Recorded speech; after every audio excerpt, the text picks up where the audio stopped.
എല്ലാ കൂട്ടുകാർക്കും എൻ്റെ പുതിയ വീഡിയോയിലേക്ക് സ്വാഗതം. എന്തൊക്കെയുണ്ട് കൂട്ടുകാരെ വിശേഷം? എല്ലാ കൂട്ടുകാർക്കും സുഖമാണെന്ന് വിചാരിക്കുന്നു. ഇതാ എനിക്ക് കുറേ മാമ്പഴം കിട്ടിയിട്ടുണ്ട് കേട്ടോ.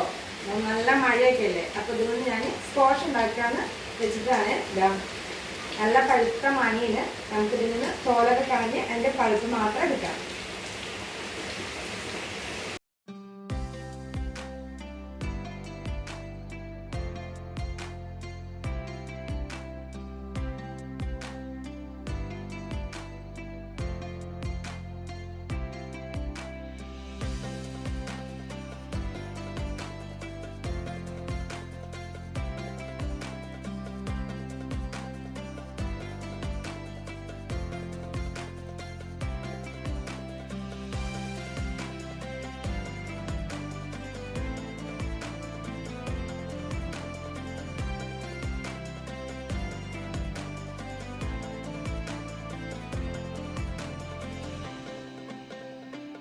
അങ്ങനെ മാങ്ങൻ്റെ തോലൊക്കെ കളഞ്ഞതാ അതിൻ്റെ പൾപ്പ് മാത്രം എടുത്തിട്ടുണ്ട്. ഇനി ഇതിന് ഞാനിതാ ഒരു ജാറിലേക്ക് ഇട്ട് കൊടുത്തിട്ട് നന്നായി ഒന്ന് അരച്ചെടുക്കുകയാണ്. കുറച്ച് വെള്ളം കൂടി ഒഴിച്ചു കൊടുക്കാം കേട്ടോ, അരയാൻ പാകത്തിന്.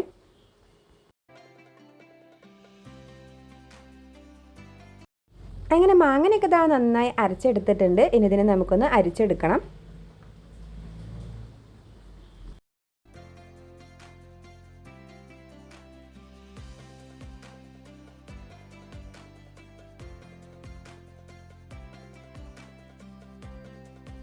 അരിച്ചെടുത്തപ്പോൾ നമുക്ക് മാങ്ങൻ്റെ ഒരു തരി പോലും കിട്ടിയിട്ടുണ്ടായിരുന്നില്ല കേട്ടോ. നന്നായി അരഞ്ഞു വന്നിട്ടുണ്ടായിരുന്നു. അതുകൊണ്ട് തന്നെ ഞാൻ അടുത്ത ബാച്ച് അങ്ങനെ തന്നെ പാത്രത്തിലേക്ക് ഇട്ട് കൊടുക്കുക കേട്ടോ ചെയ്തിട്ടുണ്ടായിരുന്നത്. പിന്നെ ഇതാ നമ്മുടെ ജാറിലേക്ക് കുറച്ച് വെള്ളം കൂടി ഒഴിച്ചു കൊടുത്ത് ഒന്നുകൂടി ഒന്ന് മിക്സ് ചെയ്തതിന് ശേഷം അതിലേക്ക് ഒഴിച്ചു കൊടുക്കുകയാണ്. മൊത്തം 1 ലിറ്റർ വെള്ളമാണ് കേട്ടോ ഞാൻ എടുത്തിട്ടുണ്ടായിരുന്നത്. നമുക്ക് നന്നായി ഒന്ന് മിക്സ് ചെയ്യാം. എന്നിട്ട് അടുപ്പിലേക്ക് വെച്ച് കൊടുക്കാം കേട്ടോ. ഇതിലേക്ക് ഞാനിതാ 1 കിലോ പഞ്ചസാര കേട്ടോ എടുത്തിട്ടുള്ളത്. പഞ്ചസാര ഇട്ട് കൊടുത്തിട്ട് ഞാനിതാ നന്നായി ഒന്ന് മിക്സ് ചെയ്ത് എടുക്കുന്നുണ്ട്. എന്നിട്ട് ഇതാ അടുപ്പിലേക്ക് വെച്ച് കൊടുത്തു. ഗ്യാസ് ഒന്ന് കത്തിച്ച് കൊടുക്കുന്നുണ്ട് കേട്ടോ. എന്നിട്ട് ലോ ഫ്ലെയിമിൽ ഇട്ട് വേണം കേട്ടോ നമുക്കിത് ഉണ്ടാക്കിയെടുക്കാൻ.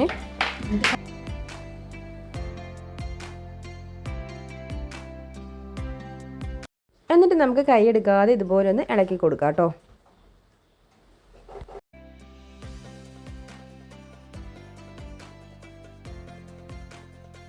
അങ്ങനെ നമ്മുടെ മാങ്ങ ഇതാ ഇളക്കി തിളച്ച് വരുമ്പോഴേക്കും ഞാൻ ഇതാ 2 നാരങ്ങ നിന്ന് പിഴിഞ്ഞെടുക്കുന്നുണ്ട് കേട്ടോ ഇതിലേക്ക് ഒഴിച്ചു കൊടുക്കാൻ വേണ്ടിയിട്ട്. ഇത് ഒഴിക്കുമ്പോൾ നമ്മുടെ സ്ക്വാഷ് പെട്ടെന്ന് കേട് വരില്ല. പിന്നെ നമ്മുടെ സ്ക്വാഷിനൊരു പുളിരസം കിട്ടാൻ വേണ്ടിയിട്ടും കൂടെയാണ് കേട്ടോ. അങ്ങനെ ഇതാ നമ്മുടെ 2 നാരങ്ങ പിഴിഞ്ഞെടുത്തു. എന്നിട്ട് അതിലേക്ക് ഒഴിച്ചു കൊടുത്തു കേട്ടോ. അപ്പോഴേക്കും നമ്മുടെ സ്ക്വാഷ് ഇതാ തിളച്ച് വന്നിട്ടുണ്ടായിരുന്നു. അങ്ങനെ ഇതാ തിളച്ച് വരുമ്പോൾ ഇതാ അതുപോലെ പതയായിട്ട് വരുന്നത് നമുക്ക് എടുത്ത് മാറ്റണം കേട്ടോ. എന്നാലാണ് നമ്മുടെ സ്ക്വാഷ് ക്ലിയർ ആയി കിട്ടുള്ളൂ.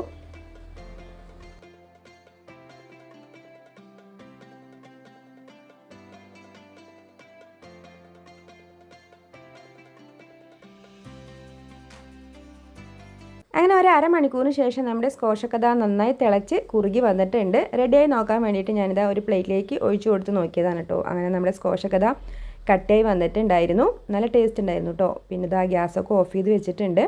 ഇനി നമുക്കിത് ചൂടാറിയിട്ട് വേണം കേട്ടോ നമ്മുടെ കുപ്പിയിലാക്കി വയ്ക്കാൻ വേണ്ടിയിട്ട്.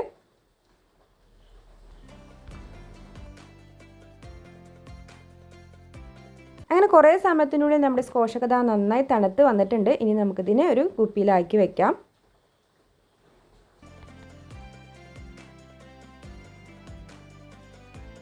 അങ്ങനെ സ്ക്വാഷൊക്കെ ഞാനിത് ആ കുപ്പിയിലാക്കി വെച്ചിട്ടുണ്ട്. എനിക്ക് 1.5 ലിറ്ററിൻ്റെ ഒരു കുപ്പിയിലും 1 ലിറ്ററിൻ്റെ ഭാഗം കൂടി കിട്ടിയിട്ടുണ്ടായിരുന്നു കേട്ടോ. അങ്ങനെ ഇതാ നമുക്ക് ജ്യൂസും കൂടെ ഉണ്ടാക്കിയെടുക്കാം.